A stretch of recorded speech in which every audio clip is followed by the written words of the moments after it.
Hello friends, I am back. और आज मैं पार्ट 2 के अंदर वही जो हमारी जो इशू थी कि रेगुलेटरी पावर सप्लाई के अंदर जो मेन क्वेश्चन पूछे जाते हैं इंट्रोस के अंदर, उसी को मैं और आपको डिटेल में बताता हूं। तो हमने लास्ट वीडियो में हमने देखा था कि हमने ये ट्रांसफार्मर लिया था, 0 से 9 वोल्ट का ट्रांसफार्मर लिया था और ये 4 डायोड थे, इनकी डायरेक्शन बताई थी हमने। और आपको इस पॉइंट के ऊपर हमारे यहाँ पर कितनी फ्रिक्वेंसी होती है इसके बारे में हमने डिस्कस किया था। और हमने ये भी डिस्कस किया था ये मैक्सिमम जो है इस कैपेसिटर की वोल्टेज क्या होनी चाहिए। तो हमने देखा था अगर ये 9 वोल्टेज होते हैं, बिकॉज ये पीक तक पहुंचता है, तो पीक तक पहुंचने के लिए जो पीक होता है हमारे पास में वो होता है हमारा 1.414 इंटू आपका RMS।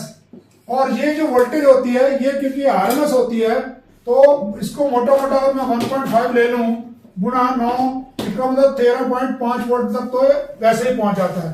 बट जब यहां पर 270-75 वोल्ट आएगी तो क्या होगा, तो यहां हो जाएगा आपका 12 वोल्ट।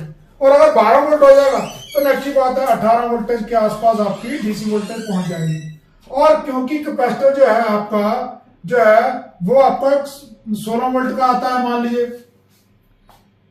12 वोल्ट का 16 वोल्ट का आपका कैपेसिटर आता है और 16 वोल्ट से अगला कैपेसिटर होता है वो 25 वोल्ट का आता है। तो क्या करेंगे आप यहां पर 25 वोल्ट का कैपेसिटर लगाएंगे। अब इसकी वैल्यू कैसे डिसाइड करते हैं, तो लीजिए उसको हम डिसाइड करते हैं। तो ये मैंने आपसे बात करी थी, जब ये कैपेसिटर लग जाएगा तब ये ऊपर नीचे वोल्टेज आएगी, जिसे मैं कह रहा था रिपल वोल्टेज। तो अब कितनी रिपल वोल्टेज होनी चाहिए, इसका मतलब ऐसा नहीं है कि यहाँ पे जो सर्किट लोड लेगा तो ये आपकी वेव शेप ऐसे आ जाएगा। अगर आपका कैपेसिटर कम वैल्यू का होगा तो आपकी वेव शेप ऐसे आ जाएगी, और कैपेसिटर बहुत ज्यादा होगा तो आपकी कॉस्ट जा रही होगी और आपका यहाँ पर। तो नॉर्मली हम लोग क्या करते हैं, अगर यहाँ पर प्राइमरी की तरफ इसकी तरफ रेगुलेटर के इनपुट की तरफ अगर 1 वोल्ट भी आपकी रिपल वोल्टेज है तब भी बहुत सर्किट बढ़िया चलेगा। तब देखिए जो कैपेसिटर का फॉर्मूला होता है इसका वो C बराबर होता है आपका कितना लोड लेके जाना है।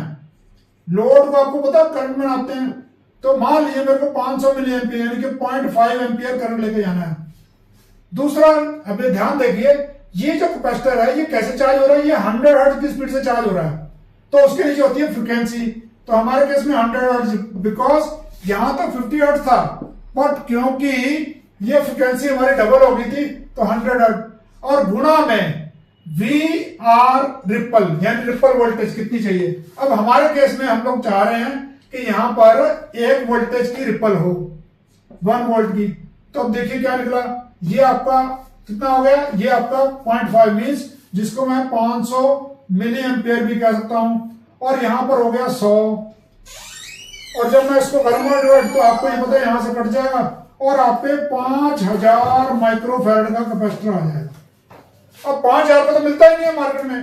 तो मार्केट में कैपेसिटर किस रेंज में मिलते हैं, मान लीजिए पहला वो आपका 1 माइक्रोफैराड है, इसका अगला स्टेप क्या होगा, क्या वो 1.1 होगा 1.5 होगा क्या होगा। तो आपको ये भी पता होना चाहिए कि मार्केट के अंदर जो कंपोनेंट होते हैं उसकी स्टेप्स क्या होते हैं।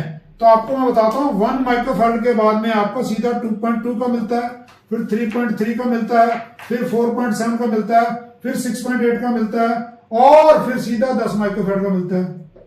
तब ध्यान से देखिए इस केस में 5000 माइक्रोफैराड का कैपेसिटर मिलता ही नहीं है, तो हमें कितने का मिलता है 4700 माइक्रोफैराड का मिलता है। तो अगर आपका आधा एम्पियर लोड होगा which is a very high load इस छोटी पावर सप्लाई के लिए, तो भाई साहब ये जो कैपेसिटर है इतना मोटा होना चाहिए और इसकी वोल्टेज हमने डिसाइड कर ली थी। तो इस केस में क्या होगा, ये हो गया 4700 माइक्रोफैराड का कैपेसिटर बटे 25 वोल्ट का। अब हम आउटपुट की बात करते हैं, इस कैपेसिटर का क्या रोल है। तो इस कैपेसिटर का रोल जो है ध्यान से देखिए, जब भी यहां पर हमारा सर्किट चलता है, जब भी कभी लोड ऑन और ऑफ होते हैं, मान लीजिए यहां एक रिले लगी हुई है, तो जब रिले ऑन होगी तो इमीडिएटली बहुत ज्यादा करंट मांगी, तो जो करंट है वो यहां से नहीं आ पाएगा तो वोल्टेज डाउन होगी। उसी वोल्टेज को स्मूथ करने के लिए कैपेसिटर डिस्चार्ज हो जाएगा और उस रिपल को कंट्रोल करेगा। तो यहां पर जो है इसकी हमें इतनी ज्यादा वैल्यू नहीं चाहिए, हम यहां पर नॉर्मली आपको 100 माइक्रोफैराड। और अब वोल्टेज क्या है, अब ध्यान से देखिए अगर आपकी यहां पर नेचुरल क्योंकि 5 वोल्टेज है, इसका मतलब 10 वोल्ट का कैपेसिटर भी 16 वोल्ट का कैपेसिटर भी चलेगा। बट अगर आपकी कॉस्ट 16 वोल्ट के, 10 वोल्ट के, 25 वोल्ट की कॉस्ट सेम है, तो why not to use 25 volt. तब इस तरीके से हम इस कैपेसिटर को लेंगे। अब ये रेजिस्टेंस है, अब देखिए 5 वोल्ट है और ये एलईडी है, आपकी रेड एलईडी है, तो आपको पता है रेड एलईडी में 1.7 वोल्ट का ड्रॉप होता है, तो कितना हमें रेजिस्टेंस लगा लेना चाहिए। तो कुछ कहते सर ऐसा करिए 330 ओम लगा दीजिए। अरे 330 ओम लगा दिया तो ध्यान से देखिए यहां पर कितनी वोल्टेज बच गई थी 1.7 से, तो ये 3.3 वोल्ट बच गई थी। तो 3.3 वोल्ट में अगर मैं 330 ओम लगा दूंगा तो पता कितना जाएगा, ध्यान से देखेंगे इसको, तो 10 मिली एम्पियर करंट चला जाएगा। 10 मिली एम्पियर करंट अननेसेसरली इस एलईडी को ऑन कर रहा है, तो इसकी जरूरत नहीं है। तो हम क्या करेंगे, ये यहां पर ये ना लेकर हम एक वैल्यू बड़ी ले लेंगे, 2.2 के ले लीजिए, 3.3 के लीजिए, बिकॉज ये एलईडी का जो पर्पस है वो सिर्फ इसको इंडिकेट करना है कि यस पावर सप्लाई कमिंग। अब अगला एक बहुत इंपॉर्टेंट पॉइंट, आपको पता है ये 705 होता है, रेगुलेटर होता है, जब इसमें से इतना ज्यादा करंट जाएगा तो क्या होगा, ये गर्म हो जाएगा। तो अब कितनी बड़ी हीट सिंक लगाएंगे आप, कैसे करेंगे आप, कैसे करेंगे इसको हीट सिंक को। तो हीट सिंक को लगाने के लिए जो है आपको पास में डिफरेंट हीट सिंक आती है। आप कितनी देर के बाद में या कितनी वैल्यू के करंट के ऊपर आप हीट सिंक शुरू कर देंगे, तो मैं आपको बताता हूं। अगर आपका जो है 100 या 150 मिली एम्पियर भी करंट है, अगर उसके ऊपर अगर जा रहे हैं तो यहां पर एक हीट सिंक लगाइए, इसके ऊपर हीट सिंक जरूर लगाइए। हीट सिंक लगाने से ये काम चलेगा, अदरवाइज ये बहुत ज्यादा गर्म हो जाएगा और गर्म होने पर इसकी आपको पता है रेटिंग भी खराब होती है और उस केस में क्या होगा, ये आपका डैमेज हो सकता है। तो यहां पर हीट सिंक लगाएंगे। अब यहां से देखिए अब क्या हुआ, यहां पर क्या हुआ, हमारे पास में हमारे पास ये था ट्रांसफार्मर था। अनलकीली क्या हुआ, यहां पर हमारा 1 एम्पियर का लोड था, मान लीजिए, या मैं इसको एग्जांपल के लिए 2 एम्पियर कर देता हूं। तो आपको पता होना चाहिए, इसकी डेटा शीट की इंफॉर्मेशन भी आपको होनी चाहिए, विच इज टेक्निकल डॉक्यूमेंट, क्योंकि इसमें से करंट जाना है। तो जब आप किसी डेटा शीट पढ़ के देखेंगे तो पता लगेगा, अरे ये तो 1 एम्पियर तक का ही है, इसका मतलब अब ये रेगुलेटर यूज नहीं हो पाएगा।